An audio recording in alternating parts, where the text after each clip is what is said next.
तर ही आपला प्रॉब्लेम सुरू होता या ठिकाणी. आतापर्यंत 2 वेळा लाईट गेलेली आहे. तुमचं लेक्चर चालू व्हायच्या आधी गेली होती, आता पुन्हा गेली. हा प्रिन्सिपल प्लेनचा अँगल आपण काढल्या. 2 अँगल थीटा P1 आणि थीटा P2 असे 2 अँगल मिळाले. त्याचे प्रिन्सिपल स्ट्रेसेस काढायचे आहेत. ओके, हे बरोबर आहे. त्यांनी हे नाही तरी 70 - 50 म्हणजे 20. 20चा नाही 20 भागीला 2. 70 पा इथे 70 येईल आणि इथे मायनस मायनस प्लस 50. 120 भागीला 2 बरोबर आहे 60. हे सगळं कॅल्क्युलेशन करून इथं आकडा टाकलेला आहे. It is correct. 60 square plus tau shear स्ट्रेसचा स्क्वेअर. पुन्हा इथे ब्रॅकेट लावायला विसरू नका. सरांनी ब्रॅकेट नाही लावले इथे. हा ॲडिशनल ब्रॅकेट आवश्यक आहे. ओके, तर ते 10 ± 60.83. याचं उत्तर येते 10. 70 - 50 म्हणजे 20 भागीला 2 10. आणि या स्क्वेअर रूटचा आन्सर येते प्लस मायनस, हा प्लस मायनस इथे आहे 60.83.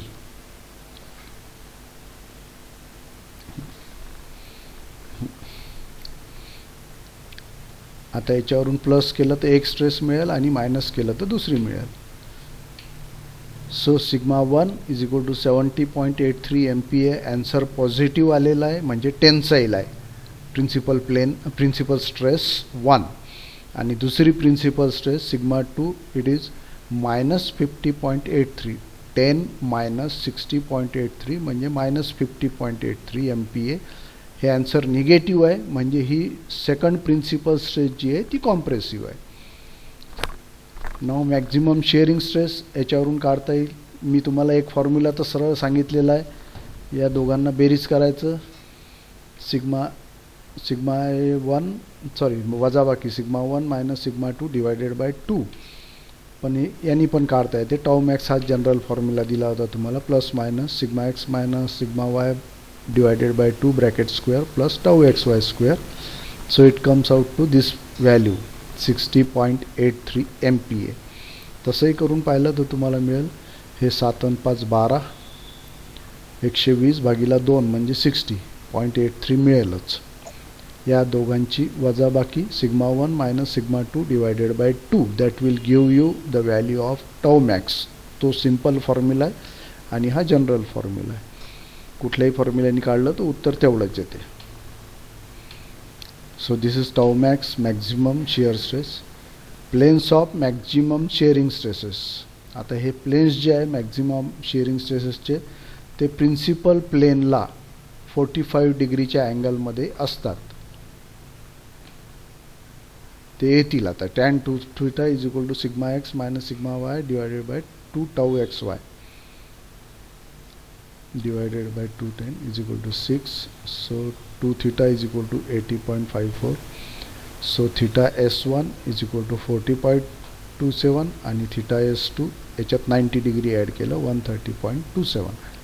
इथे हा अँगल किती आला आहे तुमचा -4.73 प्लस 45 जर केलं तर हा मिळेल तुम्हाला 40.27. आणि दुसरा मिळाला आहे 85.27 डिग्री. हा प्रिन्सिपल प्लेनचा अँगल आहे. याच्यात 45 ॲड करा म्हणजे 85 + 5 90 म्हणजे 130.27. 130.27. प्रिन्सिपल प्लेनचे जे अँगल असतात त्याला 45 डिग्रीचे प्लेन केले तर ते शियर स्ट्रेसचे मिळतात. म्हणजे या फॉर्म्युल्याने काढलं तरी चालते किंवा या प्रिन्सिपल प्लेनच्या अँगलमध्ये 45 डिग्री ॲड करायचा. तर you get the angle of plane carrying maximum shear stress. आणि एक लक्षात ठेवा, प्लेन्स कॅरिंग मॅक्झिमम शियर स्ट्रेसवर नॉर्मल स्ट्रेससुद्धा असू शकते. म्हणजे याच्यातला सिग्मा आपण काढू शकतो. याच्यात विचारलेला नाही आहे पण काढता येतो. परंतु इथे मात्र हे जे प्रिन्सिपल स्ट्रेसेस आहे किंवा प्रिन्सिपल प्लेन्स आहेत याच्यावर शिअर स्ट्रेस नसते, 0 असते शिअर स्ट्रेस. सिग्मा 1 ज्या प्लेनवर राहील किंवा सिग्मा 2 ज्या प्लेनवर राहील त्या प्लेनवर शिअर स्ट्रेसची व्हॅल्यू 0 असते. ते नक्की 2 प्लेन मिळतातच तुम्हाला. तर असं हे प्रॉब्लेमचं सोल्युशन झालं आहे कंप्लीट. मी आधीच सांगितलं एवढं मोठं प्रॉब्लेम येणार नाही. याच्यातला एक पार्ट तुम्हाला येऊ शकतो परीक्षेत, एक तर पहिलावाला किंवा हा दुसरावाला, find principal planes and principal stresses. तर मागची साईड दाखवा ना एकदा. बापरे, याच्या मागची हो सर.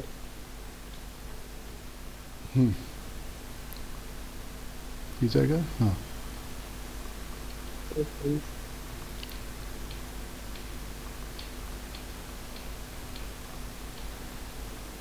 ही मागची स्लाइड. ओके, काही अडचण आहे याच्यात?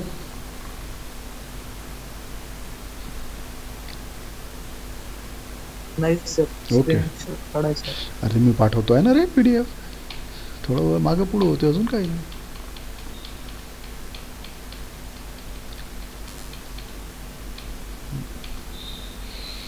Next problem.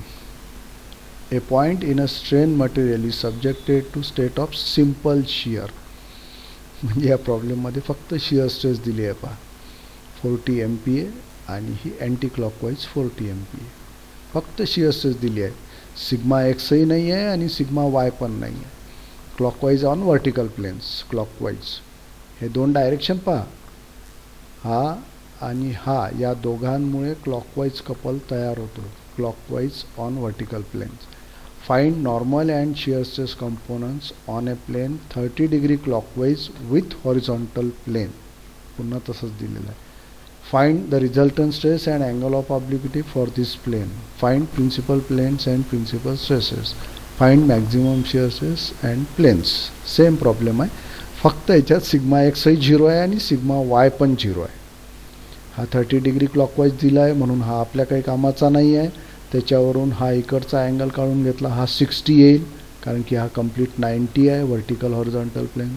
So theta is 60 degree. हा थिटा वापरून तुम्हाला कॅल्क्युलेशन करायचे आहे. सिग्मा एक्स 0, सिग्मा वाय 0 आणि tau x Y 40 MPa. Formula तोच वापरलेला आहे पहा, कारण की जास्त फॉर्म्युला लक्षात ठेवण्यात काही अर्थ नाही. इथं हा 0 येऊन जाईल, हा 0 येऊन जाईल, म्हणजे फक्त एवढं कॅल्क्युलेशन राहील तुमचं. So sigma theta is equal to minus 40 sin 120 2 theta. हा 60 डिग्री आहे थीटा, तो 40 sin 120 degree. So it is minus 34.64 MPa. Minus आहे त्याच्यामुळे कॉम्प्रेसिव्ह. टाऊ थीटा अगेन ही टर्म 0 येईल कारण की सिग्मा एक्स 0 आहे आणि सिग्मा वाय पण 0 आहे. फक्त एवढी टर्म येईल, tau x y cos theta. So tau x y cos theta म्हणजे 40 cos 120 2 theta. So it is minus 20 MPa. तर थोडक्यात हा जो प्लेन आहे थीटा इक्वल टू 60 डिग्री किंवा हॉरिझॉन्टल प्लेनशी क्लॉकवाईज 30 डिग्री, याच्यावरचा सिग्मा थीटा आपण काढला, कॉम्प्रेसिव्ह 34.64.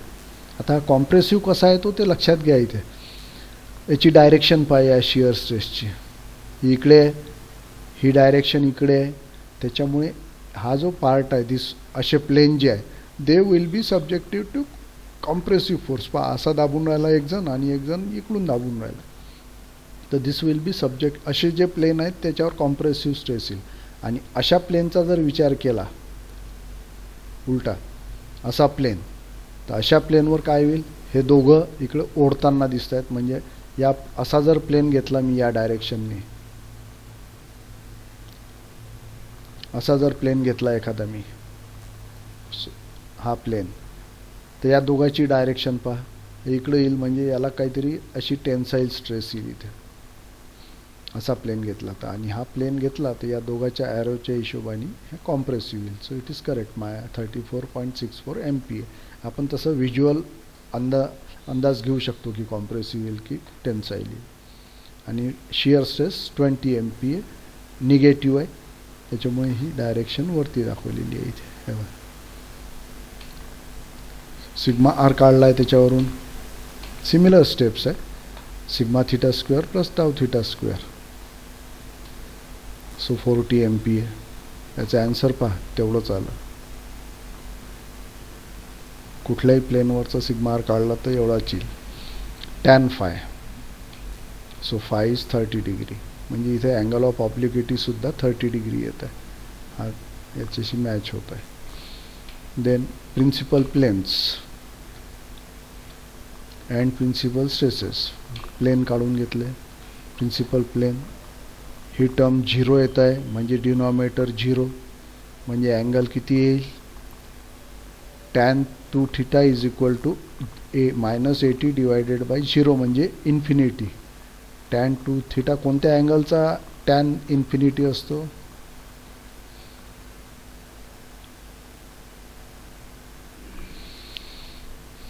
Yes, anybody? 90 ना? हां, तेवढं थोडंसं मॅथमॅटिक्स आठवणीत ठेवायचं. So 2 theta is equal to 90 degree. So 45 degree आणि 135 degree. P1 theta P1 is 45 degree आणि थीटा P2 त्याच्यात 90 डिग्री ॲड केलं, 135 डिग्री. लक्षात ठेवा, हे इन्फिनिटी येते. बरेचदा कॅल्क्युलेटरवर हे आन्सर येत नाही मला वाटते. नाही त्याच्यावरून प्रिन्सिपल स्ट्रेसेस काढले आहेत पहा. ही टर्म 0 होऊन जाईल, कारण की सिग्मा एक्स सिग्मा वाय नाहीच आहे. म्हणजे टाऊ एक्स वाय स्क्वेअरचा अंडर रूट म्हणजे टाऊ एक्स वाय 40च येणार आहे. ही पण टर्म 0च होईल. So it is 0, this is 0, this is 40 square आणि त्याचाच अंडर रूट आहे म्हणजे 40चे यायला पाहिजे. Plus minus 40. So 40 MPa. Sigma 1ही 40 आहे आणि सिग्मा 2ही 40 आहे. फक्त प्लस मायनस, एका सिग्मा 1 प्लस 40 होईल, सिग्मा 2 मायनस 40 होईल. सो सिग्मा 1 इज 40 MPa आणि सिग्मा 2 इज मायनस 40 MPa. एक टेन्साईल आणि एक कॉम्प्रेसिव्ह. हे लक्षात ठेवा. हे शिअर स्ट्रेसचं प्रॉब्लेम स्टँडर्ड प्रॉब्लेम म्हणून लक्षात ठेवायचं. विदाऊट कॅल्क्युलेशनही बरेचसे उत्तरं काढता येतात. आणि maximum shearing stress, maximum shear stress तर तीच यायला पाहिजे 40 जी दिलेली आहे. तसं या फॉर्म्युल्याने दिसते जिथे. या फॉर्म्युल्यावरून दिसते 0 येते, टाऊ एक्स वायचा स्क्वेअर आणि त्याचा अंडर रूट म्हणजे 40च येणार आहे.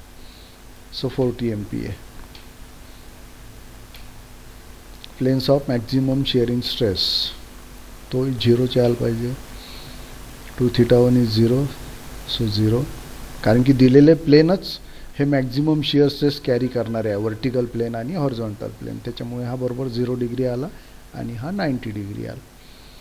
कारण की त्याच्यावर शिअर स्ट्रेस दिली आहे. त्याच्यापेक्षा जास्त शिअर स्ट्रेस केव्हा डेव्हलप होईल?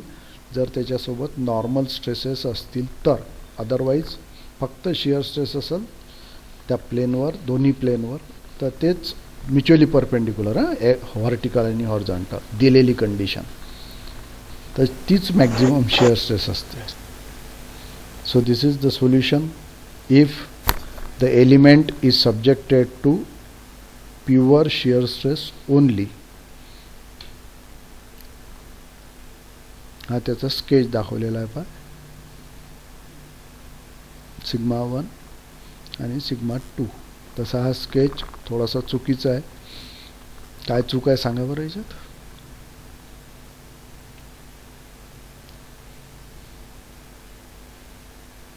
चुकीचा म्हणता येईल किंवा नाही पण म्हणता येईल.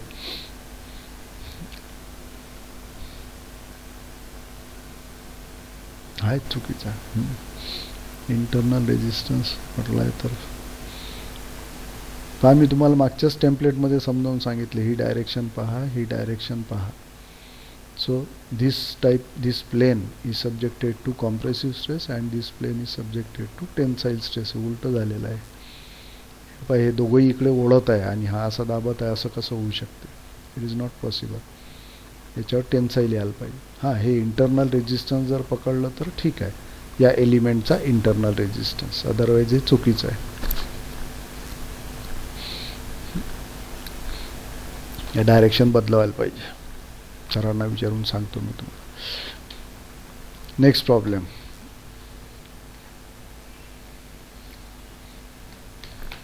direct stresses of 120 Newton per mm square in tension and 90 Newton per mm square compression are applied to an elastic material at a certain point on a plane at right angles to each other. If maximum principal stress is not to exceed 150 Newton per mm square in tension, to what shearing stress can the material be subjected? What is the maximum shear stress in the material? Also find other principal stress. म्हणजे पहा आता याच्यात sigma x दिलेला आहे, sigma Y दिलेला आहे आणि हा सिग्मा 1 दिलेला आहे प्रिन्सिपल स्ट्रेस, आणि याच्यावरून त्यांनी टाऊ विचारला आहे shear stress. Sigma x sigma Y is compressive negative, tau x Y काढायचा आहे तुम्हाला दिलेल्या कंडिशनवरून. दिस इज द कंडिशन. म्हणजे थोडक्यात सिग्मा 1चा फॉर्म्युला वापरला तर तुम्हाला उत्तर मिळेल. सिग्मा 2 काढायचा आहे मग आणि टाऊ मॅक्स काढायचा आहे. So using equation sigma X plus sigma Y is equal to sigma 1 plus sigma 2, it is equal to 120 minus 90 is equal to 150 plus sigma 2.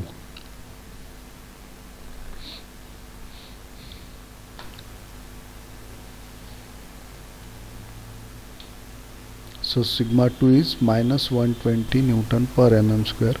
हे तर काढून टाकला याने.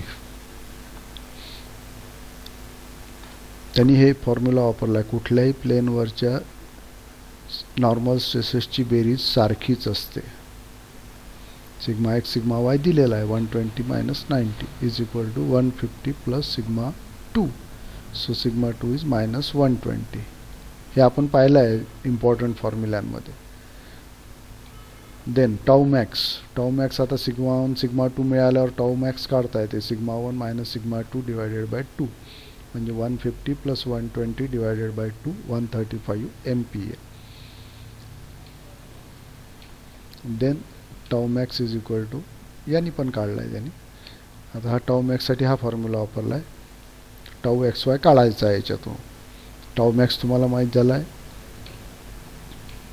So it is plus minus 135 is equal to plus minus under root of sigma X 105 नाही, या दोघांची वजाबाकी divided by 2 करून डायरेक्ट आन्सर लिहिलेला आहे, plus tau x Y square. याच्यावरून स्क्वेअर केला की आणि ही टर्म तिकडे नेली की आन्सर मिळून जाईल. So 135 square is equal to 105 square plus tau x Y square, squaring both the sides. आणि त्याच्यावरून मग टाऊ एक्स वाय स्क्वेअर मिळून जातो आणि त्याच्यावरून टाऊ एक्स वाय मिळतो 84.85 न्यूटन पर mm स्क्वेअर.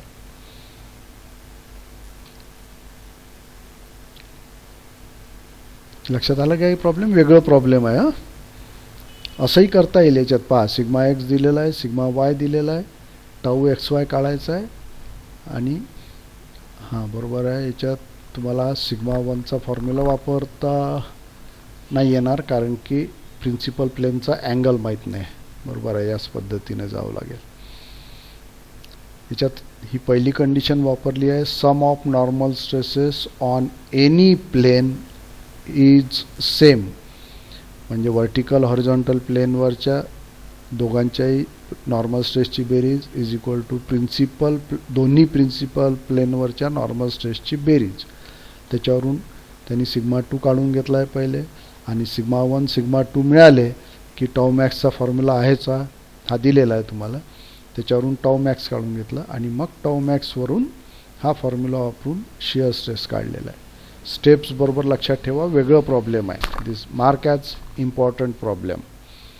वेगळं प्रॉब्लेम आहे. रेग्युलर फॉर्म्युले वापरून सॉल्व करायचं प्रॉब्लेम नाही आहे. सर तिथे planes are right angles to. हां कोणते कोणते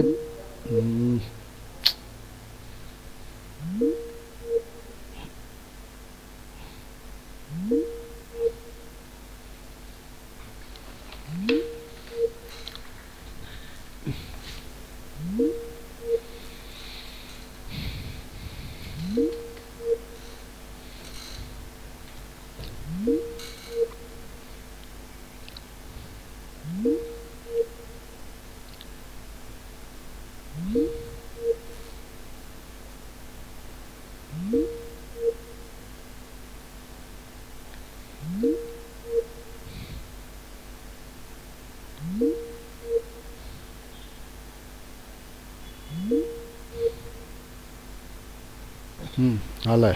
चला ठीक आहे. ओके, कुठं गेलं, सगळं बंद झालं.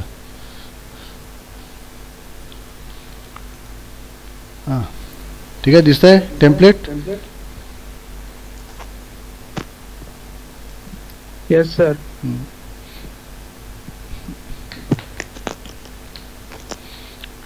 ओके, काय विचारत होतं?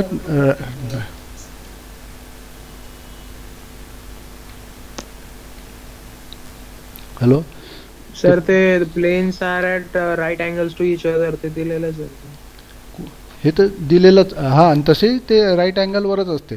ॲक्च्युली स्ट्रेस कंडिशन ती जी दिलेली असते ती दोन म्युच्युअली परपेंडिक्युलर प्लेनवरच दिलेली असते. In compression are at certain point on planes at right angles to each other. आणि प्रिन्सिपल प्लेनसुद्धा एकमेकाला परपेंडिक्युलर असतात. आणि मॅक्झिमम शिअर स्ट्रेस कॅरी करणारे प्लेनसुद्धा एकमेकाला परपेंडिक्युलर असतात. ओके, या सगळ्या गोष्टी लक्षात ठेवायच्या असतात. आणि हे प्रॉब्लेम तसंही वेगळ्या प्रकारचा आहे, त्यामुळे लक्षात ठेवणं आवश्यक आहे, सरळ नाही आहे. सो नेक्स्ट प्रॉब्लेम हे आपण नाही, आता याच्यावर एकाच प्लेनवर स्ट्रेस दिलेली आहे at a certain point in a beam. आणि ही ॲक्च्युअल कंडिशन असते. A certain point in a beam there is a tensile bending stress of 120 newton per mm² due to bending movement in the horizontal direction accompanied by a shear stress of 40 Newton per mm². हे आपण बीमचा अभ्यास केलेला आहे आणि आपण पाहिलेलं आहे की SFD BMD काढताना कुठल्याही सेक्शनवर you get certain magnitude of bending movement and certain magnitude of shear force. आणि त्याच्यामुळे ही कंडिशन बीममध्ये कॉमन आहे. So find the principal stresses at the of the point and principal planes. Simple problem आहे, सरळ फॉर्म्युले वापरायचे आहे. सिग्मा एक्स दिलेला आहे, सिग्मा वाय 0 आहे, टाऊ एक्स वाय दिलेला आहे. So find sigma 1 2. Regular formula आहे आपला. इथे फक्त सिग्मा वायच्या ठिकाणी 0 ठेवलेला आहे. इथं 0 असल्यामुळे, सिग्मा वाय 0 असल्यामुळे 60 120 डिवायडेड बाय 2 म्हणजे 60चा स्क्वेअर प्लस शिअर स्ट्रेसचा square. So 60 plus minus 72.11. So you will get sigma 1 132.11 tensile आणि सिग्मा 2 कॉम्प्रेसिव्ह मिळेल. ह्या स्ट्रेसेस मिळाल्या. प्रिन्सिपल प्लेन्स फॉर्म्युला आहेच त्याचा, tan 2 theta is equal to -2 tau x Y upon sigma X minus sigma Y. सिग्मा वाय इथे 0 राहणार आहे. So it is 2 into 40 2 into tau divided by 120 minus 0. So it is value. So 2 theta is -33.7. Theta P1 is equal to -16.85 degree. आणि theta P2 is 73.15 degree. एकमेकांना perpendicular हे दोघं.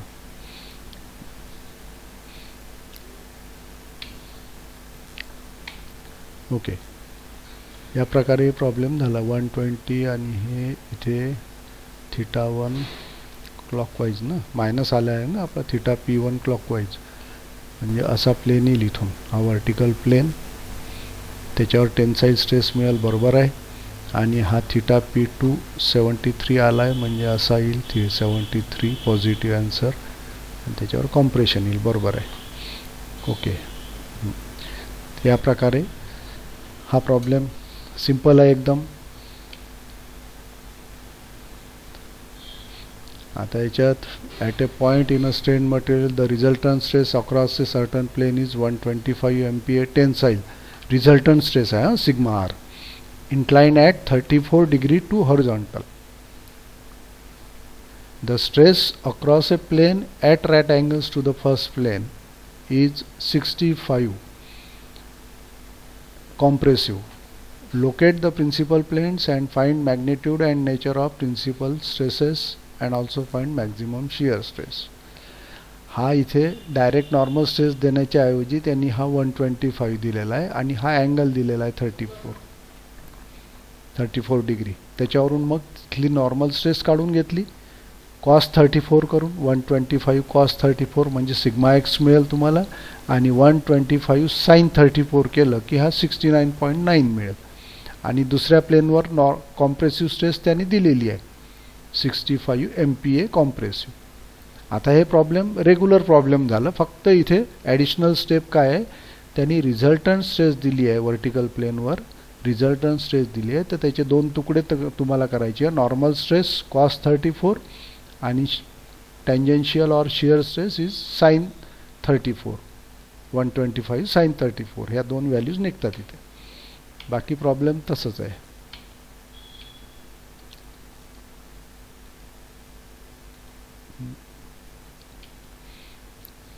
Sigma x पहा 125 cos 34, sigma y compressive negative आहे, tau x y 125 sine 34.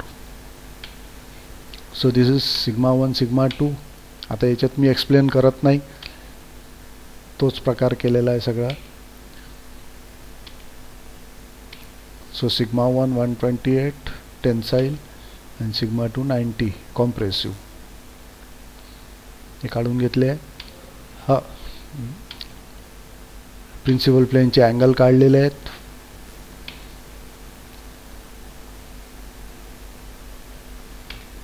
Maximum shearing stress काढलेली आहे.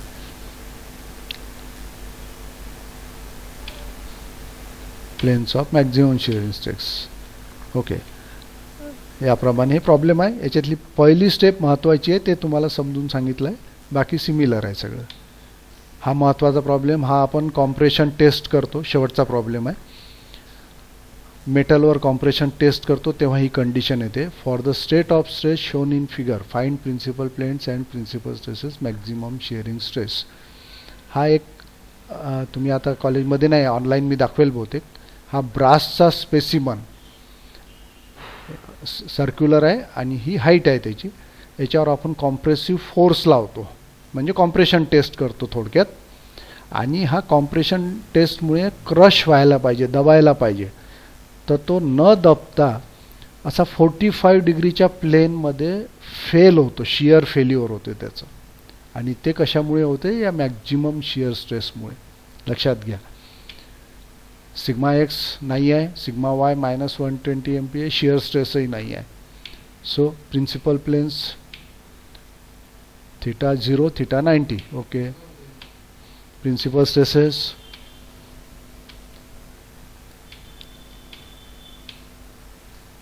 Sigma 1 is equal to 0, sigma 2 is equal to -120 हा दिलेलाच आहे. आणि मॅक्झिमम शियर स्ट्रेस पहा, planes of maximum shear stress आणि मॅक्झिमम शिअरिंग स्ट्रेस. ही मॅक्झिमम शिअरिंग स्ट्रेस जी 60 MPa आलेली आहे प्लस मायनस, त्याच्यामुळे या 45 डिग्रीच्या प्लेनवर at an angle of 45 degree this brittle material, हे कास्ट आयर्न किंवा ब्रास हे मटेरियल असेल तर या 45 डिग्रीच्या प्लेनवर फेल होतो. It doesn't fail due to compression. कॉम्प्रेशनमुळे फेल होत नाही, पण त्या कॉम्प्रेसिव्ह फोर्स लावल्यामुळे जी शियर स्ट्रेस निर्माण होते या 45 डिग्रीच्या प्लेनवर, आणि त्याच्यामुळे तो फेल होतो. असं हे प्रॉब्लेम आहे आणि त्या प्रकारे ते सॉल्व केलेलं आहे. तर याच्यात सगळ्या व्हेरायटी कव्हर झालेल्या आहेत.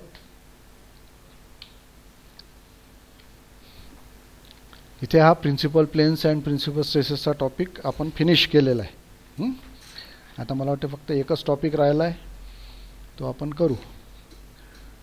तसा तो तुम्ही केला तर चालेल, कोणी टेम्पलेट करत असेल तर. लक्षात आलं आहे?